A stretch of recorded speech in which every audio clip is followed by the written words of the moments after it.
The date of the 8th of August 2025 is important not only because it brought Azerbaijan and Armenia together in Washington, D.C., but also because of the manner in which the United States elevated its relations with both parties involved. That very meeting at the White House officially confirmed the turning point in US-Azerbaijan relations, marking the beginning of the development of what has been termed a strategic partnership between the two countries. In view of the policies pursued by the Biden administration with Azerbaijan, the question now is to what extent the current level of the United States engagement in the South Caucasus will continue beyond President Trump, and what can be realistically attained whilst he's still in office. Joining me now in the studio is Brian Live, founder and CEO of the Henry Public Relations and Foreign Policy Advisor to Congressman Abe Hamadeh. Welcome to Context, sir. Very good to be here. Thank you. Lovely having you here in the studio. Well, basically, we're going to talk about US-Azerbaijan relations. But first of all, before talking about the current relationship between Trump administration and President Aliyev's government here in Azerbaijan, I would like to ask about the Biden years. What was a major problem there? I would like to quote you. You recently said that the Biden administration pursued a misguided policy towards Azerbaijan, underestimating its importance as a strategic partner, energy supplier, and transport hub in the South Caucasus. Question that begs to be asked and answered: why? Why they underestimate Azerbaijan? Well, first of all, it's very good to be here, and hello to the Azeri audience. This all started, by the way, when President Biden was a senator, and he was one of the biggest proponents of 907. And I think that really started, this situation and this unraveling between relations between the United States and Azerbaijan. To speak exactly to, why President Biden and his administration and President Obama as well decided to have a hostile relationship with Azerbaijan, I think kind of speaks to a larger thing in that they were looking to reshape the Middle East. They wanted to see the Islamic Republic of Iran be more of the kingmaker in the Middle East, instead of countries perhaps like the Kingdom of Saudi Arabia, Azerbaijan, Israel, and others. So, exactly, why, the President Biden decided to be so hostile towards Azerbaijan, I think only he could answer that question. But one thing is for sure, it was not the right move to make, because Azerbaijan is such a critical country and such a critical part of the world. We see what's happening all throughout the Middle East right now. We need stable partners. The United States needs stable partners, and Azerbaijan at this point, from what I see, is most certainly a stable partner. President Aliyev himself reflected on the subject. He said that those 4 years of the Biden administration were lost years for bilateral relations. He said that because of Biden administration's policies, this relation between the two countries were hostage to US position regarding Armenia, so that foreign policy was very Armenia-centered. He specifically reflected on the way in which Biden administration decided not to issue 907 section waiver after US withdrawal from Afghanistan, describing it as a very ungrateful act. Do you agree with President Aliyev's assessment? I think it's a very good assessment, and I think Section 907 at this point is very outdated. It really spoke to a situation, maybe a couple decades ago when Azerbaijan was not in the place that it is right now. So, I think that was misguided from what previous administrations have done about 907. But of course, President Trump decided to sign that historic waiver in front of your president at the White House, which was very powerful. Indeed. You earlier mentioned something very interesting. You said that Biden administration wanted to see Islamic Republic of Iran as a kingmaker of the Middle East. Could you reflect on that more, elaborate on that point? Well, yeah, it was clear as day for I think all of us to see, from President Obama's 8 years and then what President Biden did in 4 years. It was very much a pivot away from our traditional partners and allies in the Middle East, like Israel and the Kingdom of Saudi Arabia and Azerbaijan, and a pivot to the Islamic Republic of Iran. I mean, we have to be honest with ourselves. When was the most money flowing from the United States to Tehran? It was during Obama and Biden. That's when all of the money was flowing. That's when sanctions were loosened. And that's when Tehran was able to build very strong relationships with Russia and China that you're seeing play out right now. Let's go back to US-Azerbaijan relations. We have seen, in the clearest possible way, the personal chemistry between President Aliyev and President Trump when they met in August last year. How important is the personal chemistry, and what is there else apart from that which should make us hopeful about the future bilateral success of the two countries? Their chemistry is undeniable. You saw them at the White House. They're chummy. They're like best friends. It was really tremendous to see to see that happen. I think it was long overdue. You know, your question is very important because President Trump is only going to be our U.S. president probably for about another 2 years. So that's a very important question about what do relations look like between our two countries in a post-President Trump world. And here's what I'll tell you. The Republican Party believes, almost on a wholesale basis, we believe in America first. Here's what a lot of people misunderstand about America first. America first is not an isolationist movement. America first does not mean America alone. It means that we have to have strong partners and strong allies all throughout the world, because if we have strong partners and strong allies throughout the world, that's keeping America safe and it's putting America first. So as we look at potentially what the future of U.S.-Azerbaijan relations look like, and you're correct, they are as stronger as they have ever been before, I think that they will continue to increase. I would like to see more U.S. delegations coming here, media delegations, public officials, both at a federal level, at a state level, at a local level, because we have to start building more connectivity outside of just President Trump and President Aliyev, and that's already started. That's a big reason why I'm here as well, and that will continue. If you look at the content of that charter, which was signed when J.D. Vance was here, the Vice President, February of this year, what else do you think should be added there? I mean, it's a very ambitious document.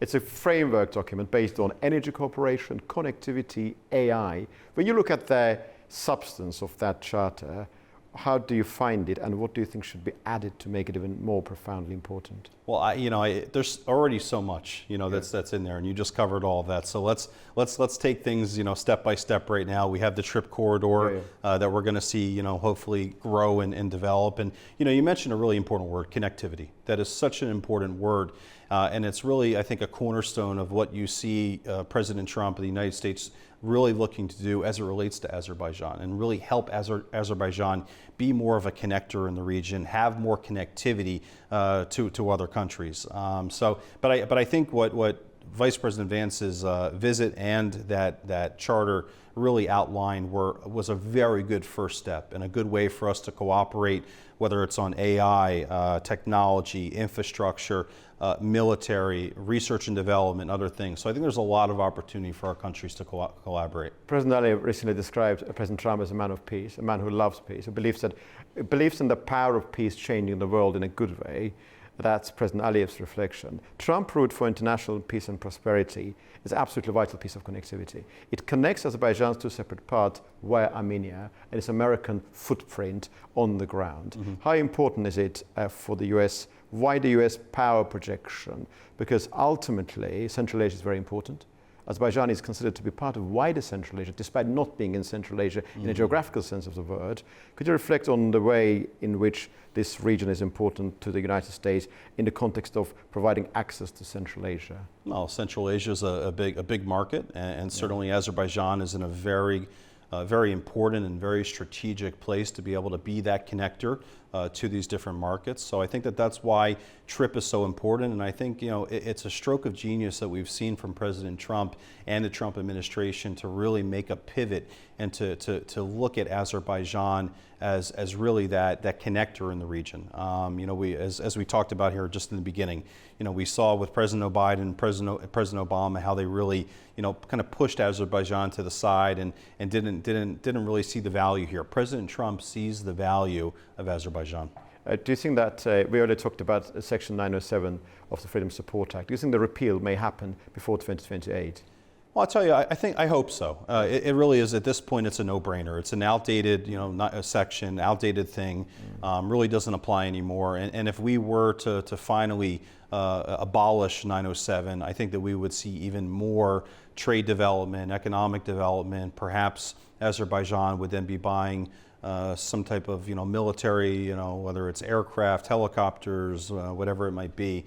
Right now there is a resolution in the U.S. House of Representatives that several Republican members of Congress have signed on to. Not a single Democrat has signed on to that, and that's a deeper conversation. But I think that resolution will continue to grow, and more members of Congress will sign on to that and will support that.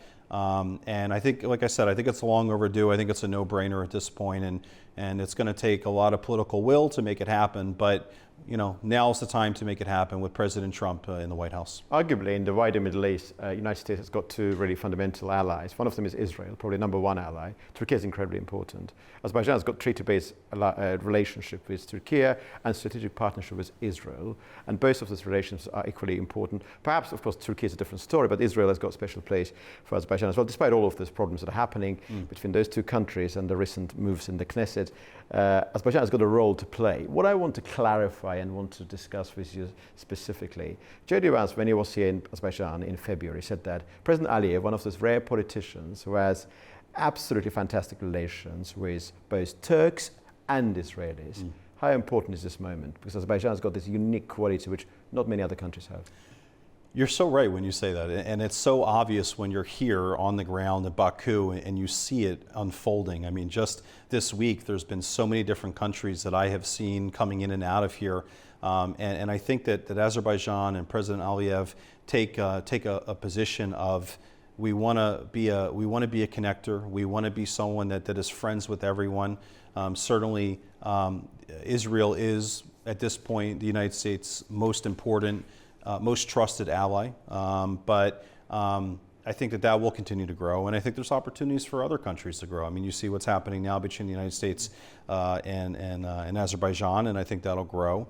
But yeah, it's Azerbaijan plays a very important role in keeping everyone in one big happy tent in this very volatile region. As I'm sure you would remember, that there was recently a move at the Knesset by the cabinet, Israeli cabinet, to recognize events of 1915 as Armenian genocide, and then it didn't go through the Knesset because of Azerbaijani attempts to persuade Israeli friends that this is not the right move for the greater good of the region. That shows Azerbaijan's influence in terms of making sure Turkey-Israeli relations do not go beyond control. How do you see this role? I mean, because there were a couple of attempts by Azerbaijani officials when there was a confrontation on the ground between Israelis and Turks. Azerbaijan hosted talks, sort of deconfliction, not normalization, but deconfliction talks. What do you make of Azerbaijan's mediatory prowess when it comes to Israeli-Turkish tensions? But I want to understand this particular point from the perspective of US. Is US interested in such an Azerbaijan playing this role in the region? Well, I think so. I mean, listen, there used to be pretty good relations between Israel and Turkey. Yeah. Unfortunately, they've soured a little bit in recent years. I think that there is a possibility for that for the Israelis and the Turks to come back together, and I think Azerbaijan can play a very important role in helping to make that happen. With regards to the bill or the resolution in the Knesset, of course, I'm not Israeli, so I'm just giving my own perspective on that. Sure. But I thought it was in addition. My understanding is in addition to the Azerbaijani government speaking out on that, there also were elements inside of Israel that decided that wasn't a good idea to do, and maybe wasn't the right idea to move forward in the first place. And my last question, probably going to be my last question. I always say, when I say my last question, it's usually not my last question, but penultimate question.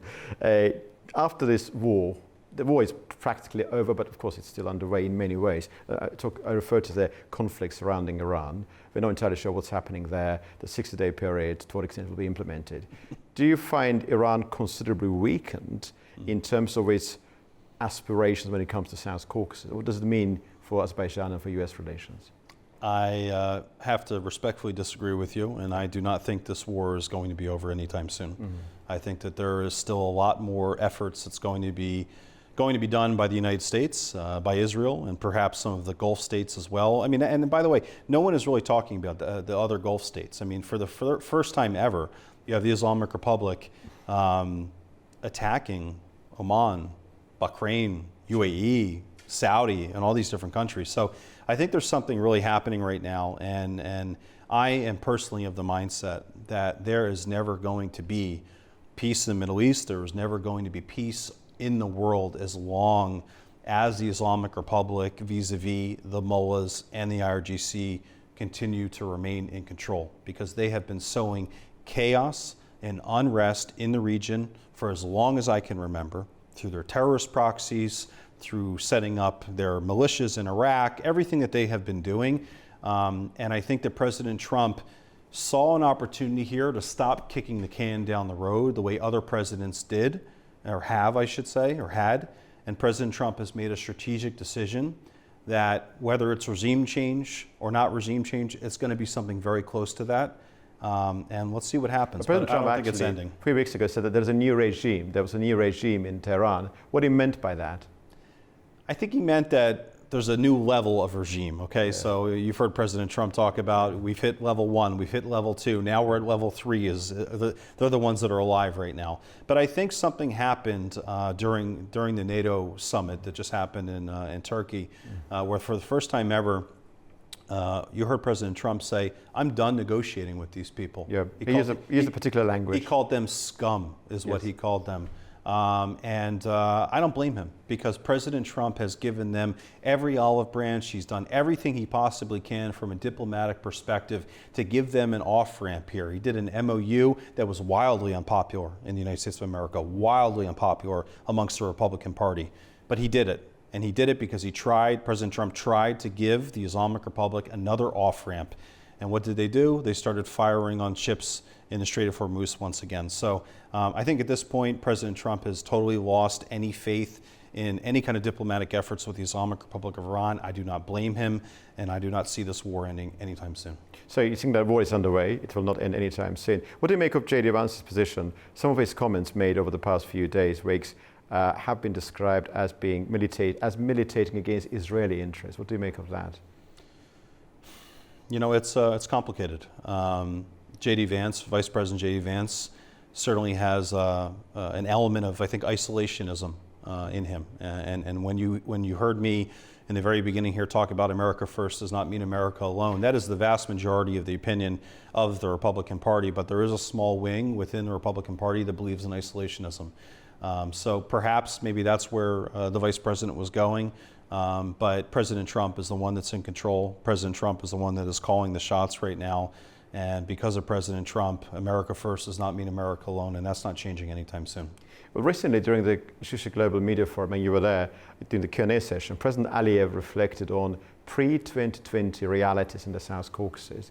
He said that effectively there was consensus between those parties which were not really allies, actually competing in many different parts of the world, regarding the occupation of Azerbaijani territory. He said that there was a consensus of some very peculiar nature between Iran, Russia, United States, European powers, that the occupation should continue, and status quo was absolutely fantastic thing to be preserved.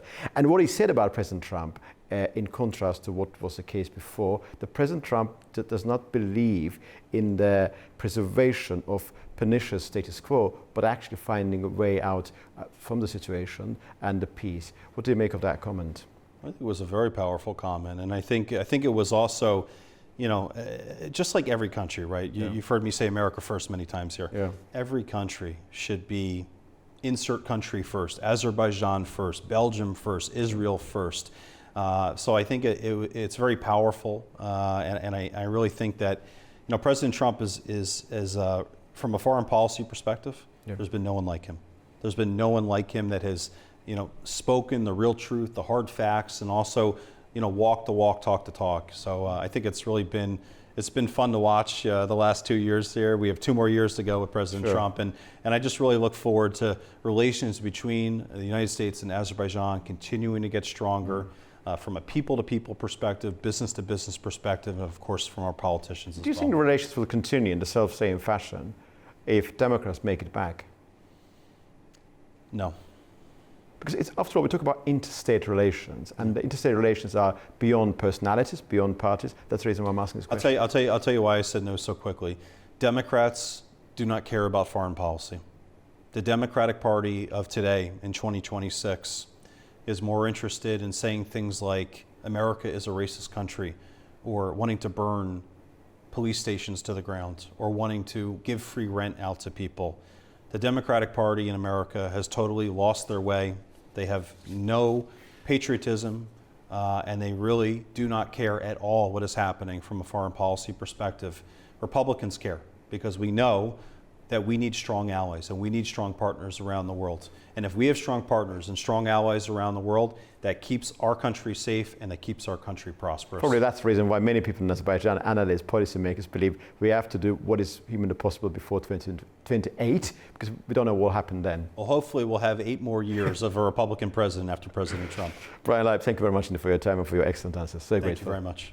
Thank you. Well, at present, relations between Azerbaijan and the United States appear stronger than they have been for many, many years. Following what many in Baku regard as one of the most difficult periods in bilateral ties under the previous administration, a new strategic partnership has rapidly taken shape under President Donald Trump. Yet a very central and vitally critical question remains one of durability. Can today's political momentum be translated into a lasting institutional relationship that endures beyond the current administration? Only time will tell. And thank you for watching Context. I'm Orkan Amashev. I see you very soon indeed.